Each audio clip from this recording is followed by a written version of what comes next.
السلام علیکم ناظرین، اسماعیل خان ایک نئی ویڈیو کے ساتھ آپ کی خدمت میں حاضر ہے۔ ناظرین، آج ہم بات کریں گے عمران خان کے لانگ مارچ کے حوالے سے۔ لانگ مارچ کو آج چوتھا روز ہے اور یہ انتہائی کامیابی سے جاری و ساری ہے۔ یہ پاکستان کی تاریخ کا ایسا واحد لانگ مارچ ہے جسے مقتدر طبقوں کی حمایت کے بغیر منعقد کیا جا رہا ہے۔ یعنی یہ تحریک انصاف صرف اور صرف اپنے بلبوتے پہ یہ لانگ مارچ کر رہی ہے، اس میں کوئی بھی خفیہ طاقت ان کے ہم رکاب نہیں ہے۔ تو یہ چوتھا روز ہے اور اس میں کل کے روز ایک افسوسناک سانحہ پیش آیا ہے جس میں چینل 5 کی رپورٹر محترمہ صدف نعیم صاحبہ وہ شہید ہو گئی ہیں۔ ان کا بہت افسوس ہے، اللہ تعالیٰ ان کو دیار رحمت میں جگہ دے۔ بہرحال جانے والے کا جو افسوس ہے، غم ہے، وہ کم نہیں ہو سکتا ہے۔ اس کے وارث ہی جانتے ہیں کہ وہ کس قیامت سے اور کرب سے گزر رہے ہیں۔ تو آپ یہ دیکھیے ناظرین، عمران خان نے یہ کہا کہ ہم کوئی بھیڑ بکریاں نہیں ہیں، ہمیں پابند نہ کیا جائے، ہم انصاف کے لیے آواز اٹھائیں گے، اپنے حقوق کے لیے بولیں گے، ہمیں بھیڑ بکریاں سمجھ کر ہانکا نہ جائے اور وہی سلوک ہم سے نہ کیا جائے۔ انہوں نے چیف جسٹس کو مخاطب ہو کر کہا کہ اس ملک میں ظلم کا دور دورہ ہے، انسانی حقوق کی خلاف ورزیاں ہو رہی ہیں اور لوگوں پر سرعام تشدد کیا جا رہا ہے۔ شہباز گل کو تشدد کا نشانہ بنایا گیا اور اعظم سواتی کو تشدد کا نشانہ بنایا گیا، ارشد شریف کو شہید کیا گیا اور اس طرح کے حالات پیش آ رہے ہیں۔ صحافی ملک چھوڑ کر جا رہے ہیں، ملک کی معیشت ڈوب چکی ہے، عوام مہنگائی میں پس چکے ہیں، لیکن کیا وجہ ہے کہ کوئی بھی سنوائی نہیں ہو رہی، کوئی آواز اٹھانے والا نہیں ہے۔ تو عمران خان بار بار یہ کہہ رہے ہیں، انہوں نے اس میں انڈیا سے بھی بات کی کہ آپ لوگ یہ خوش نہ ہوں کہ اگر ہم اپنے مقتدر طبقوں کے بارے میں بات کر رہے ہیں تو اس کا یہ مطلب ہرگز نہیں ہے کہ انڈیا کے حوصلے بلند ہو جائیں، وہ ہمیں کوئی نقصان پہنچانے کی کوشش کرے۔ انہوں نے کہا کہ بطور قوم ہم متحد ہیں، فوج بھی اور حکومت بھی اور تمام لوگ۔ اگر ہماری طرف غلط آنکھ سے دیکھا تو پھر آپ کو پتہ چل جائے گا۔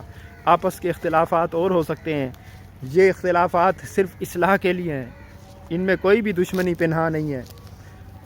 تو لانگ مارچ کامیابی سے جاری ہے، مقتدر حلقے بار بار یہی کہہ رہے ہیں اور حکومت یہی کہہ رہی ہے کہ بہت تھوڑی تعداد ہے لوگوں کی، لیکن حقیقت میں ایسا نہیں ہے۔ غلط بیانی سے اور کبوتر کی طرح آنکھیں بند کرنے سے حقیقت نہیں بدلتی ہے۔ لانگ مارچ میں لاکھوں لوگ شریک ہیں اور یہ بہت بڑا پریشر ہے حکومت پر۔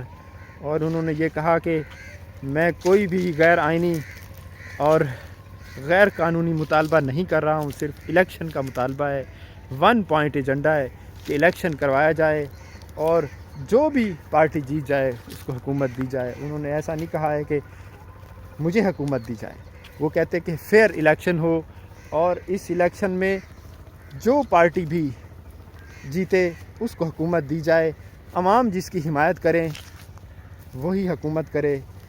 اور لانگ مارچ میں وقتاً فوقتاً وہ خطاب کر رہے ہیں۔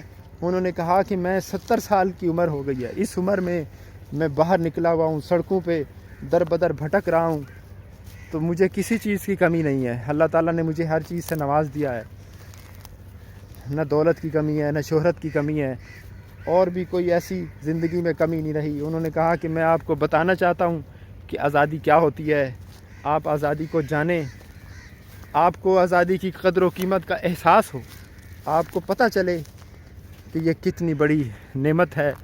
جیسا کہ میں نے اپنی دوسری ویڈیو میں یہ شعر پڑھا تھا کہ الحبس لیس بمذہبی، کہ قید اور پابندی میرا مذہب نہیں ہے، ولو کان بذہبی، چاہے سونے کا پنجرہ ہی کیوں نہ ہو۔ ایک یہ پرندے کی طرف سے ایک عربی میں نظم ہے، پرندہ جو ہے وہ اپنی آزادی کی بات کرتا ہے۔ تو آزادی جو ہے وہ انسان کا افتخار ہے، انسان کا آنر ہے، انسان کا اعزاز ہے، اور تاریخ گواہ ہے کہ انسان نے آزادی کے لیے ہر قربانی دی ہے۔ زندگی سے تو بڑھ کر کوئی چیز نہیں ہے۔ یہ ایسی چیز ہے کہ آپ سے چھن جائے تو دوبارہ واپس نہیں آتی، لیکن انسان نے اپنی قوموں کو آزاد کرانے کے لیے اپنی جانیں تج دیں، اپنی جانوں کی قربانی دی، اپنے بچے قربان کیے، اپنی عزتیں قربان کی، مال و دولت تو کچھ نہیں ہے، مال و دولت قربان کیا، اپنی اقتصادیات تباہ کروا لی، لیکن آزادی لے کر رہا۔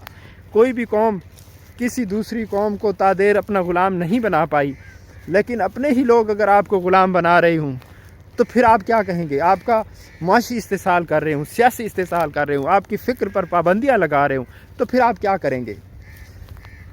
چور جس گھر میں پلیں اس کو کیسے چھوڑ دیں، ہم کو لوٹنے آئے ہیں اگر اپنے ہی تو کیا۔ احمد ندیم قاسمی کا مشہور شعر ہے کہ چور اگر آپ کے اپنے ہیں تو ان کو بھی آپ نہ چھوڑیں، ان کے خلاف بھی کارروائی کریں۔ یہ نہ سوچیں کہ یہ ہمارے اپنے ہیں۔ اگر انگریز ہم پر استحصال ہمارا کر رہے تھے، ہم پر ظلم کر رہے تھے، تو ہم ان کے خلاف جد و جہد کر رہے تھے۔ تو اگر اب ہماری جو اشرافیہ ہے وہ ہم پر ظلم کرے اور ہمارے معاشی استحصال کرے، ملک کی معیشت کو تباہ کر کے رکھ دیں، لوگوں کو جینا حرام ہو جائے، مہنگائی اتنی زیادہ ہے، بجلی کے بل اتنے آتے ہیں کہ لوگ بل بھرنے کے بعد گھر کا خرچ چلانے کے ان کے پاس پیسے نہیں ہیں، تو یہ کیسے ہو سکتا ہے؟ کس طرح یہ ملک چلے گا؟ تو اگر ان حالات میں اگر کوئی بھی نہیں اٹھے گا، کوئی آواز نہیں اٹھائے گا، تو کسی نہ کسی کا فرض تو ہے، کوئی نہ کوئی تو سچ کی آواز بلند کرے، کوئی نہ کوئی تو رائٹس کے لیے اٹھے۔ ضروری نہیں ہے کہ عمران خان ہی اٹھیں، اکیلے ان پر ضروری نہیں ہے۔ اگر وہ آپ کی نظر میں غلط ہیں تو آپ کھڑے ہو جائیں، آپ بولیں عوام کے حقوق کے لیے۔ کون ہے اس وقت؟ پاکستان کی کوئی ایک پارٹی نہیں ہے جو مہنگائی کے خلاف آواز اٹھا رہی ہے، جو انسانی حقوق کے سلب کیے جانے پر آواز اٹھا رہی ہو، جو صحافیوں کو دھمکیاں دینے پر آواز اٹھا رہی ہو، صحافیوں کو پابند سلاسل کیے جانے کے خلاف آواز اٹھا رہی ہو، کوئی بھی تو نہیں ہے۔ تو پھر یہ اکیلی آواز کو غنیمت سمجھنا چاہیے، اس اکیلے عمران خان کو غنیمت سمجھنا چاہیے، ورنہ 22 کروڑ لوگ اس ملک میں رہتے ہیں، ایک عمران خان نے سب کا ذمہ نہیں لے رکھا ہے، سب لوگوں کا حق ہے، سب لوگوں پر لازم ہے، سب لوگ آواز اٹھائیں، اپنے رائٹس کے لیے بولیں، حقوق کو لیں، ورنہ مہنگائی اور ظلم اس قوم کو پیس کر رکھ دے گا۔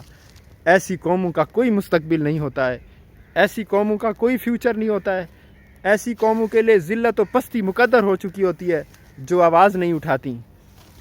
تو اللہ تعالی ہمیں سمجھ کی توفیق دے اور اپنے رائٹس کو بھی پہچاننے کی توفیق دے تاکہ ہم آواز اٹھائیں، اور اگر ہم اسی طرح پستے رہے تو پھر ہماری آنے والی نسلیں بھی تباہ ہو جائیں گی۔ چند خاندان اس ملک پر حکومت کر رہے ہیں، چند 1% اشرافیہ جو ہے وہ ملک کے تمام وسائل پر قابض ہے، باقی لوگ روٹی کو ترس رہے ہیں، 2 وقت کی روٹی ان کو میسر نہیں ہے، بنیادی انسانی ضروریات کو ترس رہے ہیں، تعلیم اتنی مہنگی ہو چکی ہے۔ تو آج تک کے لیے اتنا ہی، انشاءاللہ ملتے ہیں نیکسٹ ویڈیو میں۔ اللہ حافظ۔